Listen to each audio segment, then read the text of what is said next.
He blended in. He threw cookouts for neighbours. He would feed them meat that he claimed he had hunted himself. But years later, investigators, they would finally find out the truth. Or at least enough of it to stop them from being able to sleep at night. With missing children, chilling diaries, and a freezer full of secrets, this is the bone-chilling case of Nathaniel Bar-Jonah. Hi everyone, welcome back to my channel, or welcome to my channel if you are new here. I hope you're all doing so well. Welcome back to another true crime and makeup episode. Oh yeah. Now before we dive into the case, if you are new here, my name is Anna. I am a certified yapper. One day I decided I'm going to hop on the internet, yap about true crime, and now I find myself doing it twice a week, every single week on a Wednesday and Sunday. So if true crime is your jam, I highly suggest you subscribe, get that notification bell on because, well, I'm here for you every Wednesday and Sunday. And it's free.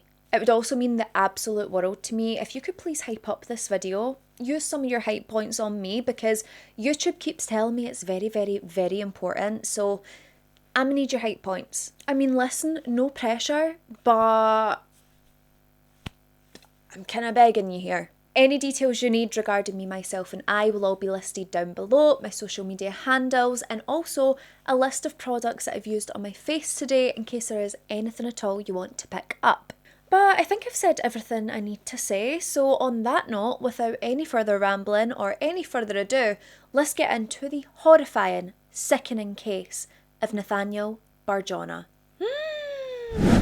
So it might shock some of you, or it might shock absolutely none of you, that Nathaniel Bar-Jonah, he wasn't born with that biblical name, okay? He was born very normal, very regular, and there's nothing wrong with that. But this whole name change, we're going to dive into it later. But all you need to know right now is that he was originally born David Paul Brown. He was born on February the 15th of 1957. He was born in Worcester, Massachusetts, and he was the youngest of 3 children. So Nathaniel's father, or David's father, as we should say at this point, he had a job fixing planes, and his mother Tyra, well, she tried her best to fix everything else because this household, chaos. Now, when Tyra was just 3 months pregnant, she would be in this horrific crash.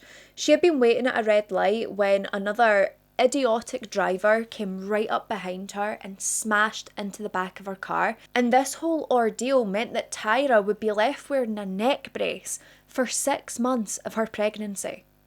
And I'm not being funny, having a baby is expensive enough. The appointments, expensive enough. On top of this, now this woman has chiropractic bills. I don't even want to imagine the cost. And you would honestly think that a mother who has been through a traumatic pregnancy, who has suffered that kind of injury and that experience, surely when the baby's born, she deserves a break of some sort. But when David Paul Brown arrived, a break just wasn't on the cards for any of the family. This was a baby who didn't like to be touched, he didn't like to be held, he didn't like to be looked at, he didn't want to move around, he just wanted to be fed constantly. His appetite was described as being completely insatiable. This baby was one that was never ever full. The minute you unplugged that bottle from his mouth, it was like you unplugged his frickin' life support. He was desperate for food. And I do not mean this in a judgmental way whatsoever, and this is what people have stated who knew David, but as a baby, because he constantly had to be fed to keep him quiet, like he was being overfed, okay, let's be real. And with that, he ballooned very quickly to the point where this little baby kind of winded up looking like a human beanbag. And unfortunately for him as a child, because he's been overfed, because he's constantly been handed a bottle or handed food whenever he cries, he balloons up so quickly. His little bones and muscles, they can't even cope with the weight gain. And his walking was deemed to be delayed due to this. His parents had to constantly carry him around because he wasn't strong enough to hold his own weight. He would be described as a screaming bowling ball by those around him at that age. And not only this, but even when he was just 3 weeks old, he would experience hydrocephalus. And if you don't know what that is, it's a condition where fluid builds up in your skull, and with that it puts pressure on your brain, which is a really horrific thing to experience. And I can only imagine how awful it would be for a little baby to experience. And it wouldn't be too long after his birth that his family decided, maybe the nice humid weather in Florida will chill this baby out. So they head off, they take off to Lantana, Florida, and they would remain here for around 6 years whilst their dad had worked at a company, McDonnell Douglas. And this sounds like a dream, right? You've got sunshine, you've got palm trees, you've got golden sand. It sounds like the place to be. But baby David Paul Brown, the beanbag, screaming, crying, throwing up, throwing a tantrum, he just did not like anything other than food. He also still hates any physical contact, which is not great because he has to be lifted up everywhere he goes because of the weight on his muscles. And the minute he's lifted up, he would cry, but the minute he's put down, he's also gonna cry, so nothing's really changed. Then in 1964, the family, they would move back to Worcester of Massachusetts because his dad, he had a bit of a career change and he decided he wanted to get a job as a heavy equipment mechanic. Now, I have to say, David Paul Brown, or Nathaniel Bar-Jonah as he goes on to call himself, he would look back and he would blame his dad for an awful lot of things in his life. He said that his father was this really strict disciplinarian with a thick leather belt, and if you spoke back or if you disappointed him, he would beat the crap out of you. Now, according to Bar-Jonah, the reason his dad was beating him growing up is because his father genuinely, apparently believed that he could beat the gay out of him. His dad was said to be absolutely terrified at the thought that his son might grow up to be gay. He might be a homosexual. That, in his dad's mind, was the worst scenario, which is really ironic because I think what Nathaniel Bar-Jonah goes on to become, that's the worst scenario. And I will just never understand why we can't just let people be who they are, grow up to be whoever they want to be, love whoever they want to love. Why is it such a freaking big deal? And why do we all act like it's any of our business?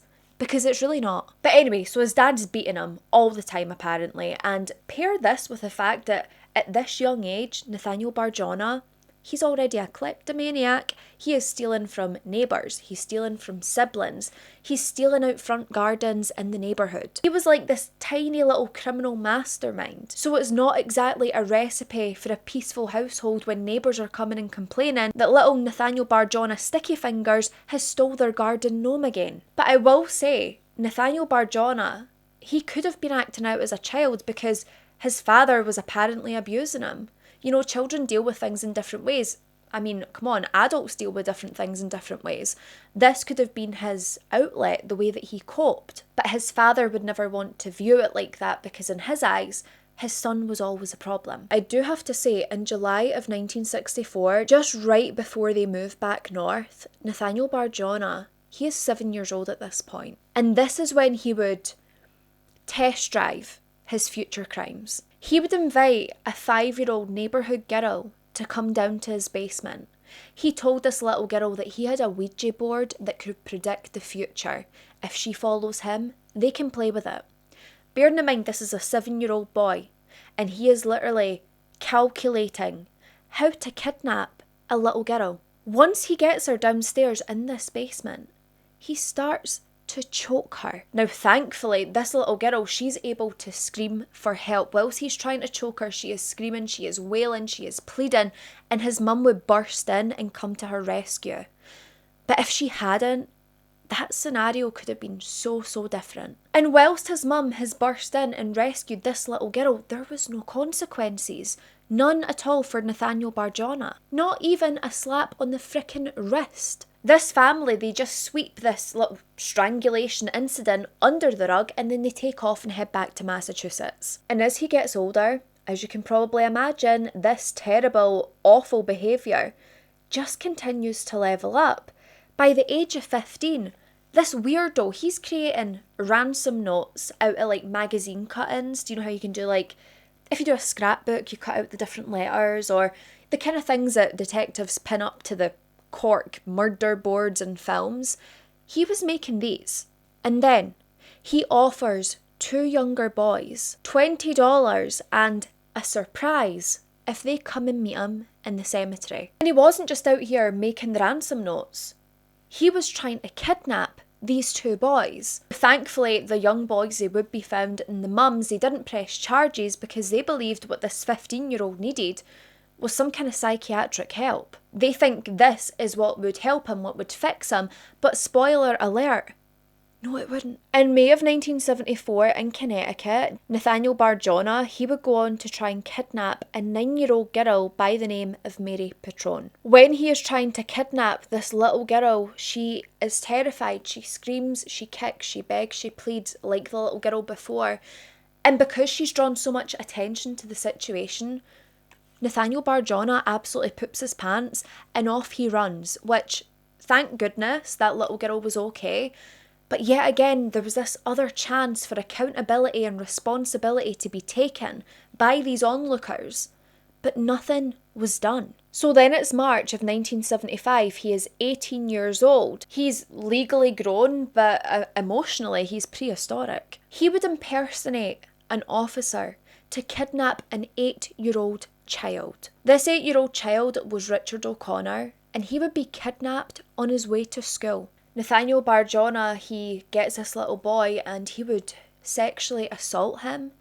Not only this, but he strangles him within an inch of his life, and this little boy, he obviously loses control of his bodily functions. He is absolutely terrified. I mean, anybody would be.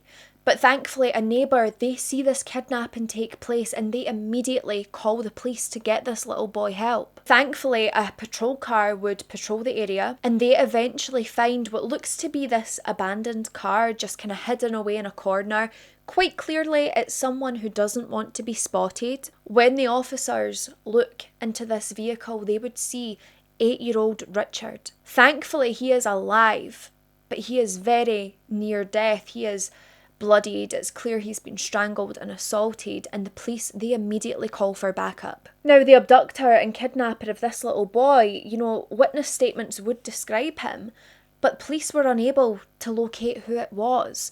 And Nathaniel Bar-Jonah, he has come so close to being caught, you would imagine that, he would want to behave, maybe he's learned his lesson, but oh hell no. A few days before his high school graduation, Bar-Jonah decides that the way he's going to celebrate graduating high school is to try this all over again. So this day, he drives to Hartford of Connecticut again, and this time when he's here, he would abduct a 9-year-old girl. When he abducts her in his vehicle, he would sexually assault and physically attack this little girl, so much so that she starts vomiting, she starts convulsing. When this little girl starts convulsing, Nathaniel Bar-Jonah, this is when he goes into complete panic mode. He doesn't want to get in trouble. He's just doing the thing that makes him happy, being a frickin' lowlife scumbag. He would open the door to this moving vehicle and throw this 9-year-old little girl out like she was something disposable, like she was garbage. Thankfully, a witness, they see all of this taking place. They see him throw this little girl from the moving vehicle. They note down his license plate and they immediately call the police. Now, thankfully, in this case, he is arrested and it looks as though he's going to suffer proper consequences now. But honestly, the police shouldn't even have wasted their time arresting him, because in May of 1976, he was released on parole. After what he did to this little girl, this monster, free to go. He even got a letter from the justice system thanking him for his cooperation. As if he had just volunteered at a charity bake sale. It is frickin' insane. And honestly, it seems like at this point, the authorities are going out of their way to become some of the most reliable enablers I've ever seen. And then we come to September of 1977, and has Nathaniel Bar-Jonah learned any lessons? No, he's absolutely not. Because somehow on September the 24th of this year, he is able to completely out-delusion himself. He is going to cosplay now as an FBI detective. He is then able to convince 2 younger boys to leave a movie theatre in Shrewsbury of Massachusetts. He convinces them that they need to come with him. He has questions for them. These boys come outside. They get in this beast's car. He then drives them off to a remote location where he proceeds to torture the both of them. And again, I'm not judging anyone by weight. I do not judge anyone on how they look. But believe me, if you're a serial killer, serial predator, a low-life scumbag, you're fair game. I'm sorry to say it. This man stands at 375 pounds. Okay?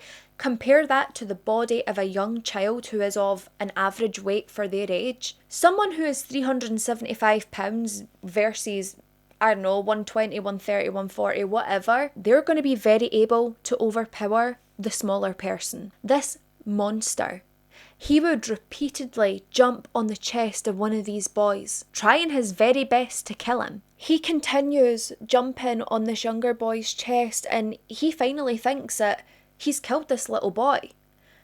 And is he remorseful? Does he get scared? Is he sorry? Absolutely frickin' not. Instead, he tosses this child aside yet again like they're garbage. And then he drives off with the other child locked in the trunk of his car. And thank goodness, but that first little boy, the one who had his chest jumped on, the one who was left for dead, he wasn't dead.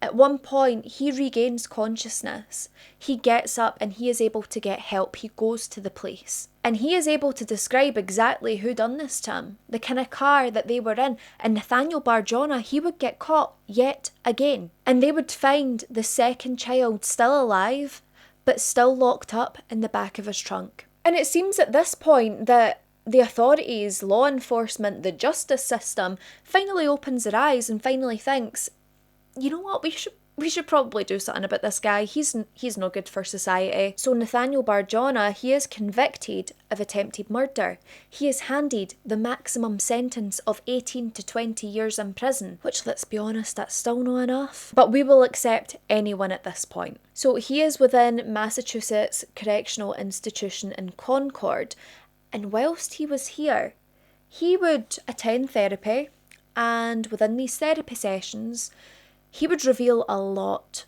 He starts to tell the prison psychologist about these dark and depraved fantasies that he has. Extremely graphic and extremely violent sexual fantasies. And you would honestly think with the level of detail that he was going into that he is convinced he is auditioning for some kind of low-budget horror movie. And when all of this is revealed to the prison psychologist, they're like, what in the fuck? Like, above my pay grade, this weirdo needs to be elsewhere. So he is transferred over to Bridgewater State Hospital to undergo psychiatric treatment. Whilst he's there, he is assessed, and they come to the decision that this guy, he's not ready to be in society, and they give him an indefinite sentence.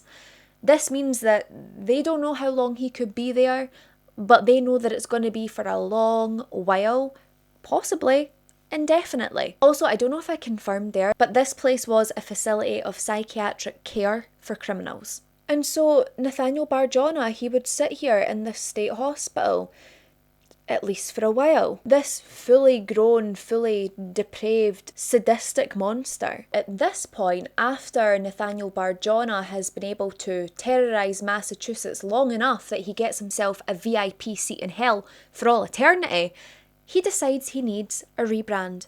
So remember, it's probably confusing because I've been calling him Nathaniel Bar-Jonah, but up to this point, he's actually been David Paul Brown. But it's now, he wants to rebrand, he wants to mix things up, change it a little bit. And I suppose it makes sense because when your life is one long rap sheet, the problem must be your name, not your actions, just your name. I'm sorry, my best friend just texted me something hilarious. Oh, right. Anyway, back to the story. So it's March the 22nd of 1984, and this is the day that David Paul Brown decides to jazz himself up a bit, and he becomes Nathaniel Benjamin Levi Bar-Jonah. And honestly, I mean, this is a name that's so dramatic that I can actually hear its own music cue. You know what I mean? But when he was asked why he changed his name to this, he said that he wanted to feel what it was like to be persecuted as a Jewish person. He said that he wanted to face the discrimination that Jewish people faced. Almost like oppression is this funny little playful costume that he can cosplay on the frickin' weekends, when people are literally living through hell. Now, I am going to jump ahead ever so slightly because I just need to reference a 2008 interview with this evil, deluded scumbag. So he was interviewed on Most Evil and he was questioned about his name. And he had basically said that he was Jewish and that he just wanted his name to reflect that, to reflect the fact that he was Jewish. And this would make sense if literally anything about this man supported that claim. Because, let me tell you, his ancestry, Scandinavian, his upbringing, Assemblies of God, Pentecostal church, his involvement with Judaism, limited to filing out the legal document to change his frickin' name. This man wanted cultural credit without doing any of the reading, any of the studying, or having any actual identity beyond this predator who constantly lies. And you know what? I don't know how this worked, right? But somehow later in 1984, this rebrand that he has works in his favour. Because this rebrand, alongside 2 psychologists, wins a parole hearing. And why, you might ask? Well, that is because they claim that he is no longer a danger to society. Despite all his, disturbing sexual fantasies and the fact that he's actually now been talking about cannibalising humans, he's out here writing fan fiction novels on it, but hey, he's not a danger to society. They basically stamp his report card with gold frickin' stars and show him the door. And the Superior Court Judge, Walter Steele, he agrees with this. He said that the state of Massachusetts failed to provide any evidence that would point him to be a danger in society. Which is absolutely hilarious because, the evidence piled up against him already could fill a frickin' warehouse. But hey, the state proved nothing apparently. And I want to look into this Walter Steele. Is he a relative? Because why would you want that monster free? If you have children of your own, why would you want that monster free? Riddle me that. Thankfully, there would be some clerical delays that, sort of delay the process, and he wouldn't really walk free until July of 1991. So we've bought some safety time, but not enough, because this monster should never have seen the light of day, ever again. And I know, with the crimes that this freak show has already committed, that your jaws are probably on the floor thinking, how the hell is this weirdo walking free? But do me a favour, pick your jaw back up the now and allow me to drop it again. Because whilst his release is being pushed through, he is still undergoing his treatment, shall we say, okay? He's still meeting with his psychiatrist. And he is still telling this psychiatrist that he has dark sexual fantasies. He has fantasies of murdering and cannibalising children. Yes, he is still having these sick fantasies. He is dreaming of cannibalising children, of eating children. And he talks very openly about this as if he's discussing his hobbies at the weekend. Now, another psychiatrist, they had noted that it was very clear that Nathaniel Bar-Jonah had been into torture since forever. They had also stated that violence was his primary source of sexual excitement. So in other words, this cretin, he's not rehabilitated, he's not better. He is just waiting for the opportunity to be around another child. So then, barely a month after his release, on August the 9th of 1991, Bar-Jonah would spot a 7-year-old boy that really caught his attention. This 7-year-old little boy, he was sitting in a car alone outside the Oxford, Massachusetts post office. Let's bear in mind, this is a big guy and prison hasn't trimmed his appetite. I don't know if he was stealing somebody else's candy bars, but this is a large man against a 7-year-old little boy. He opens the door to this vehicle, he climbs in, and do you know what he does? He would sit on this child's chest. And this man's weight alone is a weapon against this tiny child. This little boy is being suffocated under his weight. Now, thankfully on this day, the universe must be looking down and thinking, nah, you know what, not today. This young boy's mother runs out of the post office and sees what this animal is doing to her son. She runs screaming towards her vehicle, screaming at this weird cretin to get off of her son. And Bar-Jonah freaks out, flees the scene. This woman immediately reports him to the police, and by luck, an officer recognises that description. He knows immediately, that's Nathaniel Bar-Jonah. I know that man. I know how people describe him. They know that he's been causing horrors since frickin' puberty, and they immediately move in to arrest him. So when Bar-Jonah's arrested, the police are obviously questioning him, like, why the hell did you do this to this child? Why the hell were you trying to crush them underneath you? And Bar-Jonah's like, no, you've got it all wrong. You've got it all wrong, officer. What happened here? It was drizzly outside. I never had an umbrella. In the rain, it was getting heavier and heavier. I seen a car door unlocked and I jumped in to get out of the rain. This weirdo literally went, no umbrella, no problem, opens the car door, hops in, sits on top of a child.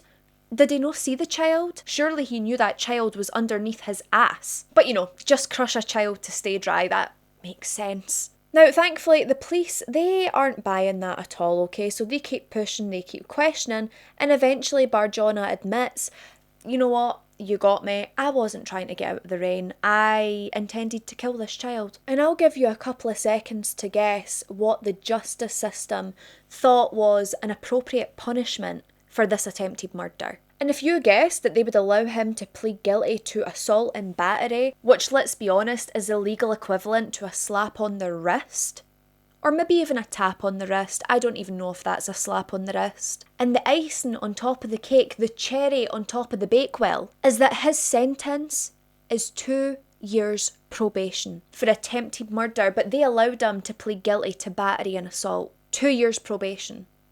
He has already been convicted of attempted murder in the past, but 2 years probation, that'll cover it. Not only does he get sentenced to probation, which, oh my goodness, is a horrific sentence for Nathaniel Bar-Jonah, he also has to promise, has to give his word that he will go and live with his mother in Great Falls, Montana, because there is no punishment than going back home to your mummy. So yeah, apparently, no concerns for public safety, or, if there is, they're just going to use the cheapest way to mitigate that and just send him elsewhere. So he packs his bags, packs up his cannibal fantasies, his fake weapons that he uses to cosplay as a police officer or FBI detective, and heads away to live with Mummy, ready to hunt yet again in this fresh, unsuspecting community of people. And it is this point that we come to 10-year-old Zachary Ramsay. So it's February the 6th of 1996, and this is when 10-year-old Zachary Ramsay, he is leaving his apartment in Great Falls of Montana around 7:34 a.m. And this morning routine that Zachary carries out is the same routine that he carries out every single day. This is his usual morning rhythm heading to Whittier School where he attends. And as always, taking the shortcut that he takes every single morning. Now, this was an alleyway near the 400 block of North 4th Street. That was a real tongue twister for me. And this little boy, he is dressed in one of his favourite outfits, and it's a typical outfit that any child would wear. He's got on a denim jacket, it has green sleeves, he's got his football jersey that has gold stitching on it with his name on the back. He's wearing the stonewashed jeans with his black high-top sneakers. And off he sets for his day, his normal day that should have been mundane, it should have been repetitive, but it wouldn't be. And this little boy would vanish and he would never come home. Now, there was a family of 3 who lived upstairs in an apartment that was overlooking that alleyway, and they had said that they did see Zachary head off for school that day, so he definitely took his regular route. But not only did they witness him walking through this alley, they also spotted something far more sinister, and that was an off-white 4-door car that nearly ran the little boy over. There would be another witness who reported seeing him standing in the alleyway all alone. Then there was another family who were closer to the end of that alleyway. They said that they had seen Zachary standing crying, and that there was also an upset, angry, obese man just a few feet behind him. And this was around 7:45 a.m, which would track for how long it takes him to cut through the alleyway. And this adult male that was spotted at the scene, this would be the most chilling part. There was another witness who would come forward who personally knew Nathaniel Bar-Jonah, and they stated that they seen him standing at the side of a dumpster within that very alleyway from around 7:15 a.m. That to me tells me that he was either waiting for an opportunity, or what I think could be true is that he has been stalking young Zachary, checking his route, making sure that he never deviates from the same route, and that he has waited there on him, knowing what time he would arrive. And not only this same witness said that Nathaniel Bar-Jonah was wearing a navy jacket, one that could be mistaken for that of a police officer. And we know this is exactly what this monster does. And it was somewhere in this very alley where Nathaniel Bar-Jonah was standing, somewhere between 6th and 7th Street, that young Zachary Ramsay would disappear. Now, school officials, they very quickly realise that Zachary Ramsay hasn't made it to school that day. They are extremely concerned because this was a young boy who always turned up. So they contact his mother, and his mother tells them, no, he definitely set off for school this morning. I watched him leave. He headed toward his normal route. He should be at school. Immediately, she is concerned because this is not like her son. By the afternoon, she has reported her 10-year-old son missing. Now, Detective Bill Belushi, he would be handed the usual sex offenders register because, unfortunately, with the witness statements that are coming forward, it is terrifyingly likely that this young boy has been abducted. Now, when he reviews the sex offenders register, there is a lot of names on it, but I'll tell you what name isn't on it. Nathaniel Bar-Jonah. But with the witness statements, the kind of person that they're describing, even before the personal witness comes in that knows Nathaniel Bar-Jonah, Belushi's radar's already up. He is already the number one suspect to this detective. So Bill Belushi, he sends officers out to the property that Nathaniel Bar-Jonah lives at with his mother. They try to get entry by asking her if they can come in, but she would tell them no. So Bill Belushi, he goes ahead and he's trying to get a search warrant for the property. And this search warrant would be denied. So he tries again because he is convinced that this is the man they need to arrest. And it would be denied again despite Nathaniel Bar-Jonah's history. Now, very shortly after that second search warrant was denied, Nathaniel Bar-Jonah, he moves out of his mother's house. Very quickly, very abruptly. And you can't tell me that this timing was coincidental because, to me, what this is an escape. So now, if you can believe it, we're jumping ahead to December the 13th, 1999. Yep, because he was able to evade capture yet again. Now, on this particular day, Nathaniel Bar-Jonah, he was spotted yet again standing outside an elementary school for the third time in a single frickin' week. And you might not be surprised to hear that he was sporting his navy jacket that is a bit police-like. He had a knitted cap. He was also carrying 2 cans of pepper spray because, hey, who doesn't need pepper spray outside an elementary school? He also had a toy gun and a badge. Pretty much the costume of someone who is obsessed with security and the police, or, someone who actually wants to impersonate and have unwitting victims believe they're the police. Thankfully, at this point in time, Bar-Jonah is actually being watched. So the minute the police find out and Detective Belushi finds out that he is outside an elementary school for the third time in a week, carrying very strange items, they decide to move in. So he is originally charged with impersonating a police officer and for carrying a concealed weapon. And it's at this point that a judge would finally grant a search warrant, not only for Bar-Jonah's new apartment that he moved into, but also for his mother's house. This was all approved and ready to go by December the 15th. So the police, they start conducting searches on both of these properties, and they were immediately alarmed with what they would find. In the first instance, the thing that really tipped him off was they found 2 jackets. Inside the pocket of one of them was a fake police badge. There was also another toy badge that was laying nearby. They also found a stun gun, and then they find another cap that says security enforcement. But this was only the start, because when they go into his kitchen, they would see a ceiling mounted pulley. You know, something that suggests that something heavy might be hidden up there. And then they find 2 photo albums with cutouts of children. There was also a document about bondage, knots, autoerotic asphyxia. In case you're not familiar with what that is, but I'm sure you are, because we've covered autoerotic asphyxia in so many of these cases, and I'm sure you've heard it elsewhere as well. But it's basically when someone cuts off the oxygen supply for sexual arousal. People have actually died doing it because it's so freaking dangerous. But it was very clear to police that this man was either writing, directing, or starring, or doing all 3 in his own horror show.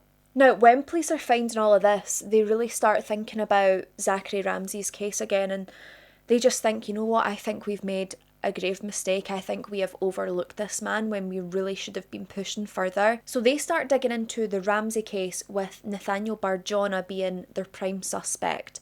When they do this, going back to the date that Zachary Ramsay disappeared, the police very quickly realise that Nathaniel Bar-Jonah, that day, he had access to his mother's vehicle.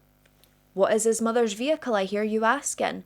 Well, it is an off-white 4-door 1978 Toyota Corolla. What did that witness see in the alleyway?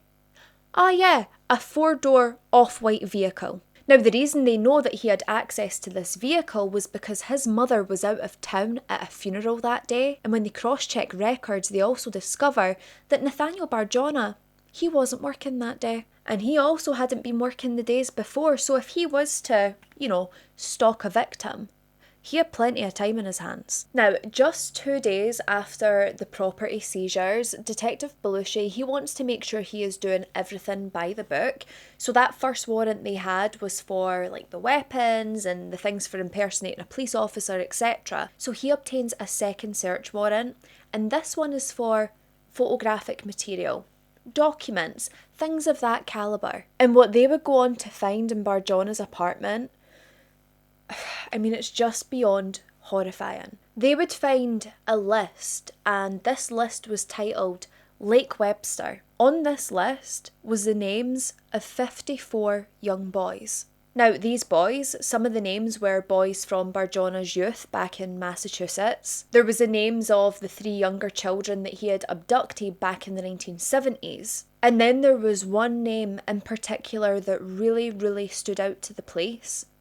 That was the name of Zachary Ramsay, and beside his name, they seen the word died. They were also able to amass dozens of newspaper articles, documents that had been cut out surrounding the disappearance of Zachary Ramsay. Hundreds of thousands of photographs of young children. Then as they continue to dig through his apartment, they would find undeveloped film, and this film contained a naked Nathaniel Bar-Jonah, which must be a horrific sight to see in itself. But there was also 3 naked, unidentified little boys. Now, a former roommate who had briefly lived in the apartment with Bar-Jonah, he said that he remembers seeing clothes that directly matched the description of the clothes that Zachary Ramsay was wearing on the day that he disappeared.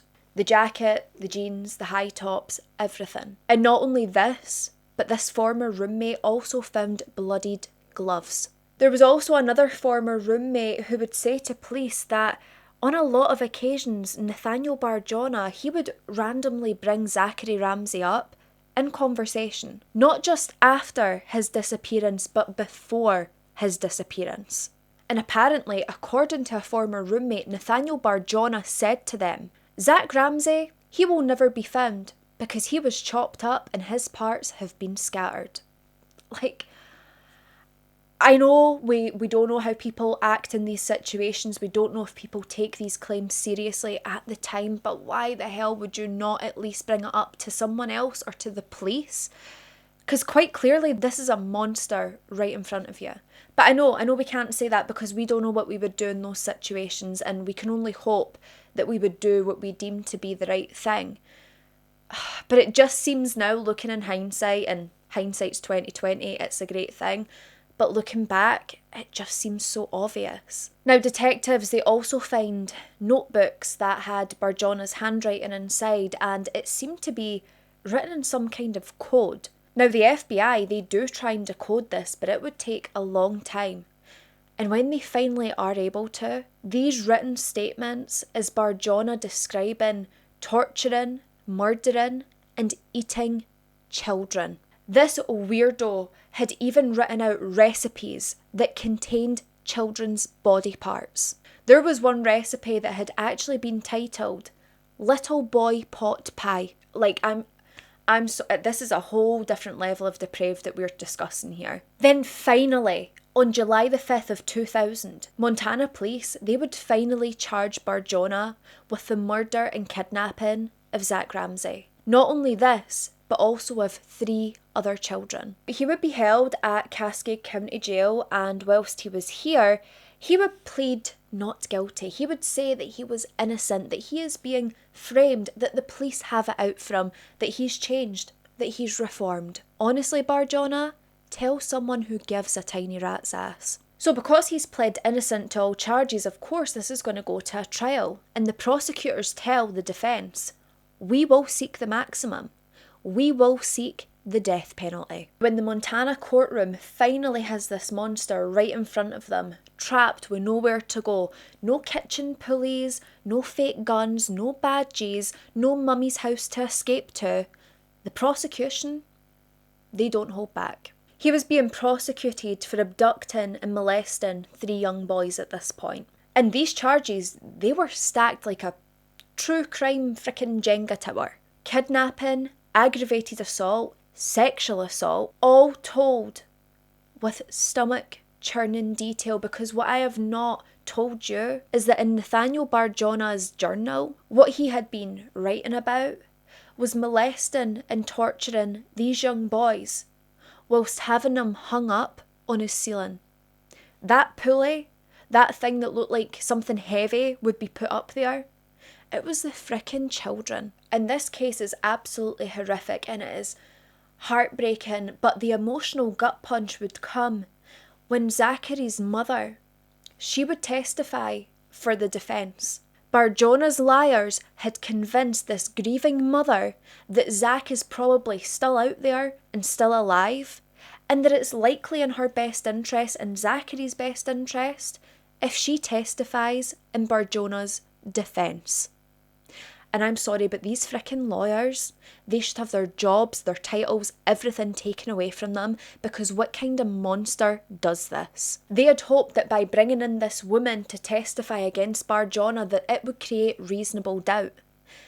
And it did exactly that. These jurors, they could not convict Nathaniel Bar-Jonah with Zachary's death because this mother had stood up and told the court that she believed her son was still alive, because she has been fed absolute BS from the defence. Then out of nowhere, in the middle of this trial, sat 36-year-old Mary Patrone.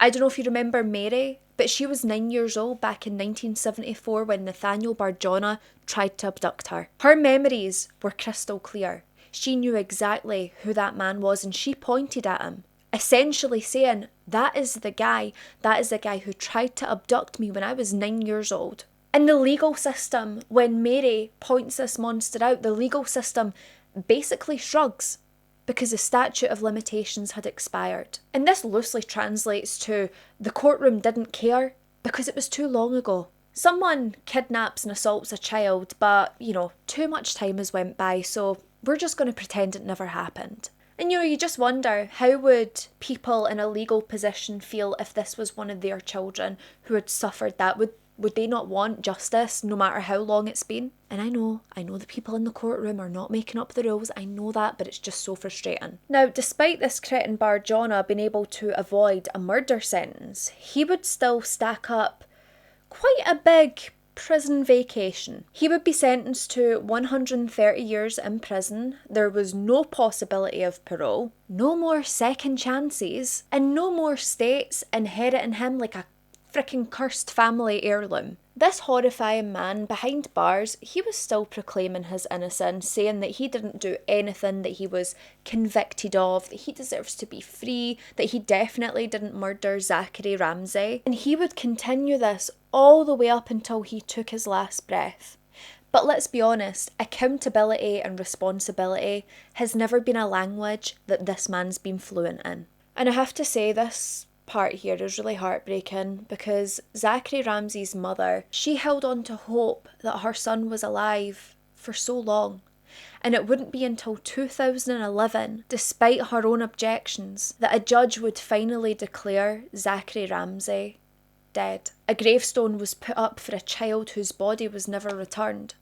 And this mother, she was broken in two.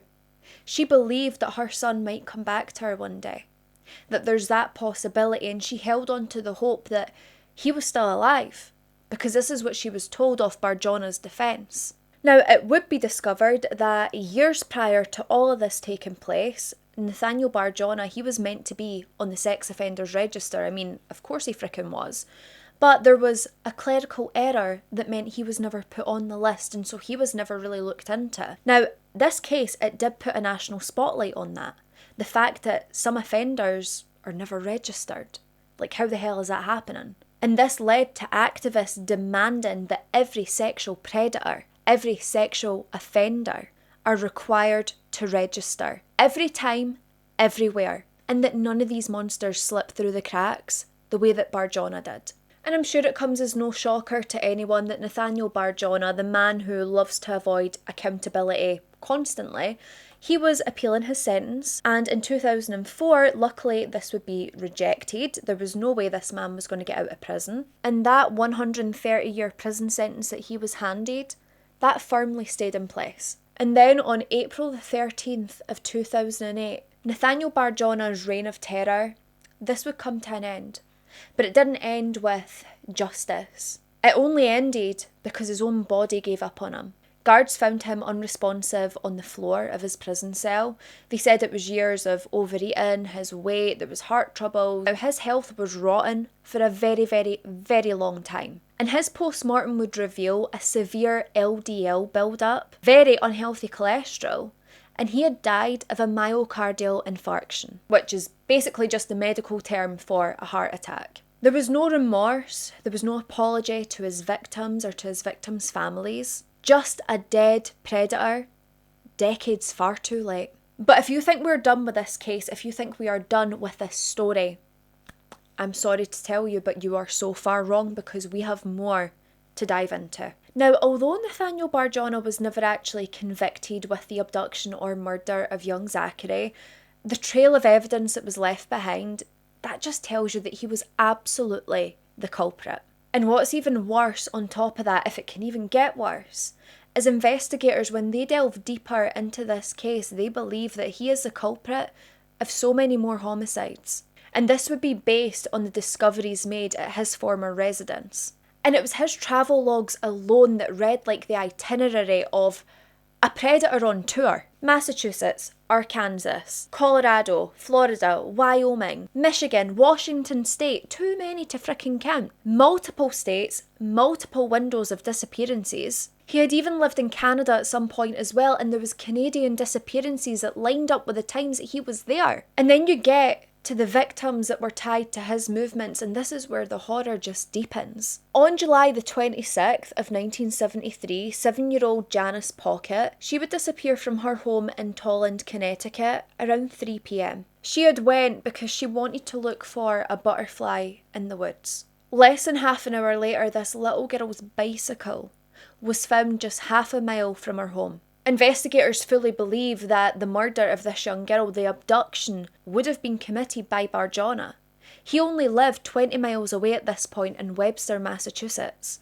He would have been 16 at the time of this crime, but it was clear from the childhood that we've already discussed, his pattern was already forming. And honestly, hand on heart, I believe he could be the culprit. Then we come to August the 23rd of 1973. 15-year-old James Tita, he had left his home in Revere of Massachusetts around 11:30 a.m. Now, the reason he had left so early was because he had planned to hitchhike to Boston. Now, he would be seen 2 hours later near Government Center. But after this, radio silence. And then on August the 25th, the body of this young boy would be discovered. This young boy had been raped and strangled. Now, when investigators, they had sprayed a phosphorus chemical within Bar-Jonah's garage at the time they were investigating the Ramsay case, when they did this, the word Tita appeared. And this, of course, prompted authorities to believe that he was the one who would have killed and raped this young boy. And then we have September the 30th of 1978, a 4-year-old little boy, John Amato. He would vanish from the woods behind the trailer park that he lived in Webster, Massachusetts. This little boy had fallen, he had lost his toy, and he was point blank refusing to get up without retrieving his toy. And then by 10:30 a.m, this little 4-year-old boy had disappeared, and this case would later again be tied to Nathaniel Bar-Jonah. Now, there is another possible link on October the 13th of 1997, and this is to 14-year-old Amanda Dawn Gallion. She had set off for school in the morning around 7:15 a.m. from her hometown of Gillette, Wyoming, and she would never make it to school, and she would never return home. That very night, Bar-Jonah, he had showed up to a motel within Gillette, and by the next night he was back in Montana. Her bike would later be found next to Interstate 90, and it was confirmed that her social security number has never been used again. So this isn't a young girl who's ran away from home, who survived and just didn't want to be found. This is a young girl who has quite clearly been attacked in a way that means she will never be found. And then we come to the cannibalism that Bar-Jonah is suspected to have committed. Now, it's very important to note that even from the age of 6 years old, Bar-Jonah would pick his skin until it bled, until it scabbed, which I know can be a behaviour with OCD and many other illnesses. But when he would do this, he would pick and pick and pick until it bled, until it scabbed. When it finally scabbed, he would eat his scabs. I know, I'm sorry, I'm sure your stomach's turning, I hope you're not eating anything. He would eat his scabs and suck the blood from his arm at the age of 6. Teachers would phone home to his parents explaining that he was picking his skin and sucking his blood in class. When he's in the psychiatric institution, he is telling the psychiatrist that he is cannibalising on children, and no one really took it all that seriously. They thought it was a dark fantasy, but they never once believed that it was true. He had even expressed to his psychiatrist that he always wondered what human flesh tasted like, that he had a taste for it without actually knowing. And here's the other thing, here's the kicker, right? This man weighed around 375 pounds, okay? Give or take, I'm sure it went up and down when he was in prison, when he was in hospital, this, that, and the next thing, sure. But his financial records showed no significant grocery purchase for an entire month after Zachary disappeared. This obviously raises a huge waving red flag, because why not? A man who was always purchasing meat suddenly isn't anymore. And simultaneously, in this same month after Zachary's disappearance, where he's not doing big food shops, he's not going to Tesco and doing the big shop, it appears he is stocked up on meat. Enough meat that he starts hosting cookouts with his neighbours, feeding them hamburgers, chili, spaghetti, meat pies and casseroles. Guests had even noted that the meat that he used tasted different, it tasted odd, and we can only assume the worst from that. Bar-Jonah, he insisted that he had just been deer hunting, that he got a deer, he had butchered it himself. Is that the word, butchering it? I don't know. But this man, he never owned a rifle to hunt deers. He never had a hunting license, but that's the last of my worries, because he doesn't exactly play by the law. But he never owned a rifle to hunt these deers. And there was never any record of him deer hunting, not once. One woman who was at this cookout who tasted this meat, she told him that it tasted repulsive. And he said to her, "That is probably because I murdered, butchered and wrapped it myself." And is he just been this killer in plain sight that is messing with people because he can? Or was it truly a deer that he's just cooked terribly? We'll never really know. But this same woman who had told him that his meat was repulsive, she also later claimed that this man, this freak, molested her own son. Now also, something else that we need to look at is his employment history during the time that Zach had disappeared. He had a part-time job working in a kitchen at Malmstrom Air Force Base. Now, investigators, they had speculated that possibly he was using this position to get rid of evidence by feeding victims' flesh to the Air Force. But they were never able to collect enough evidence to be able to bring a charge for that. And then we come to a search done at his previous residence. Authorities had excavated 2 tons of dirt from the garage, and they would find 21 fragments of human bone. Now, the DNA analysis, it did show that these bones were not a match to Zach, but they believed that these bones had belonged to an African-American young boy between the ages of 8 and 12 years old. And then the investigators, they think, well, do you know what? Maybe he's been flushing body parts. Maybe we need to look at the sewage pipes beneath. But when they go to do this, the new owner of the house, they tell the police that they had to have them replaced because they were so heavily clogged. And I mean, clogged with what would be the question. This case is truly and utterly horrific, and I am so devastated for the victims in this case who will never ever receive their justice because this man is gone. And it galls me to my very core that he died in a way that wasn't serving justice. My thoughts and my prayers go out to the victims' families, everyone affected by this case, affected by this monster. Every single one of them deserves so much better. They did not deserve to be caught up with this monster. I just hope that wherever these victims are now, that they are resting peacefully, and I hope that families have been able to find some sort of healing. Please remember the victims of this case. Please remember their names and their faces if I've been able to find photos, because they are the ones that matter. They are the ones who deserve their names to be spoken, not that evil cretin of a man. But my loves, that is it for another true crime and makeup episode. I know this one was difficult. It was really hard hitting. It's always so devastating when we are discussing children, but they're so important to discuss. The way I always try and think about it is, although these cases make me feel uncomfortable to talk about, I think we can all be uncomfortable for 50 minutes to an hour, possibly longer, knowing what these victims had to endure. They deserve their cases to be told, regardless of how uncomfortable it might make us. If you have watched this far, please make sure you leave either a red or pink love heart down below, and that way I will know that you have stuck around to the end of this video. Any details you need regarding me, myself and I, they will be listed down below. Don't forget to leave your case suggestions in the comments down below. I hope you're all having a fabulous weekend, and I hope you're having a fabulous Sunday. But I think that is it for today. Remember, do the usual, do the like, the comment, the subscribe, hype up the video if you feel obliged. It would mean the world to me. But that is it for now. Please, please, please remember, be a good person. Do not be a bad person. Stay safe, look after each other, and I'll see you in the next one. Bye!